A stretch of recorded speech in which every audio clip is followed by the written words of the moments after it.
Let's see the question. The equation of the circle whose radius is 5 and this touches the circle x square plus y square minus 2x minus 4y minus 20 externally at the point 5, 5.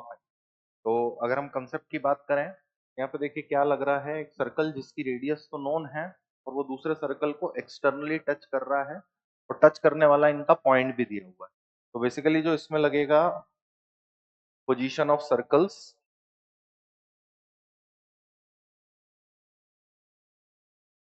With respect to each other, means कि आपके जो circle हैं वो एक दूसरे के साथ में क्या बिहेवियर रख रहे हैं, एक्सटर्नली टच कर रहे हैं, इंटरनली टच कर रहे हैं, नॉन इंटरसेक्टिंग सर्कल्स हैं। तो यहाँ पे जो हम लेके चल रहे हैं वो कंडीशन एक्सटर्नली टचिंग सर्कल्स की है, कुछ इस टाइप से दिखने में होंगे। एक ये सर्कल है आपके पास जो गिवन है, ये मान लेते हैं, और दूसरा सर्कल आपका जिसका रेडियस 5,5 है। तो हम सबसे पहले क्या कर रहे हैं, इस पहले गिवन सर्कल का सेंटर और रेडियस काउंट करके देख लेते हैं कितना है। इसका सेंटर हमारे पास में है 1,2 और रेडियस अगर देखेंगे तो ये हो जाएगी आपके पास में 5।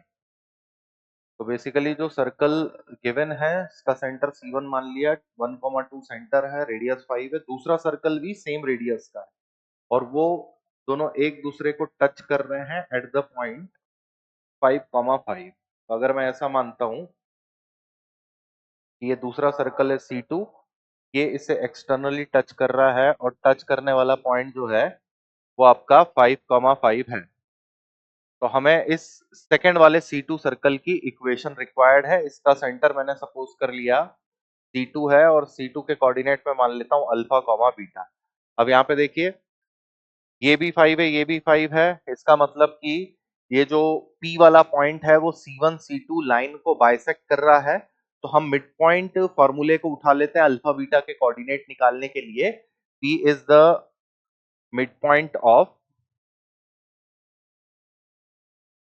C1 C2। तो P के कोऑर्डिनेट निकाल लिए, मिड पॉइंट फॉर्मूला से कितने हो जाएंगे, 1 plus alpha by 2 is equal to 5, या अल्फा की वैल्यू हो गई हमारे पास में 9 के इक्वल, और ऐसे ही 2 plus beta by 2 is equal to 5, beta की वैल्यू हो गई हमारे पास में 8 के इक्वल। तो सेंटर मिल गया, रेडियस गिवन ही है, सॉल्व करके निकाल लेते हैं कौन सा ऑप्शन बैठ रहा है। Required circle C2 is x minus 9 का होल स्क्वायर y माइनस 8 का whole square is equal to 25। Simplify करें x square plus y square minus 18x minus 16y plus 81 plus 64 minus का 25। तो ये हमारा बी वाला ऑप्शन जो है वो करेक्ट होता है। तो सिंपली यहाँ पर आपका section formula, mid point condition और दो सर्कल्स एक दूसरे को एक्सटर्नल टच कर रहे हैं, ये वाला केस पुट अप